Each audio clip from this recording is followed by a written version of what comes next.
Şeyx, nə üçün siz xavaricləri ölkə üçün təhlükə görürsünüz və nə üçün hamı onlardan çəkindirməlidir?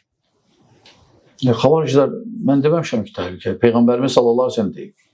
Deyib ki, onları harda görsə öldürün, düz hakim işidir. Hə, yəni o dərəcədə.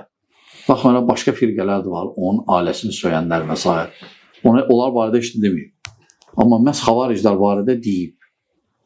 Aydındır, təhlükət də. Çünki onlar, Peyğəmbər sallallahu əleyhi və səlləm nə deyib? Deyib, kafirləri qoyub müsəlmanlarla işləri olacaq. Aydındır, hətta bizim meçdə hücumu, cuhudlar zad eləmədi ki. Xavariclərlədir də. Namaz qılanlar üstə qumbara atdı. Gör, nə gündə, nə bədbəxt o insan.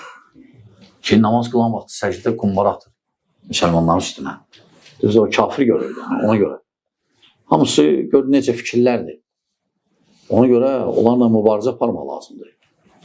Elmlə, biz elmlə, dəvətlə mübarizə aparacaq. O güclə və s. artıq dövlətin işidir, bizim işimiz deyil. Aydındır? Bəli.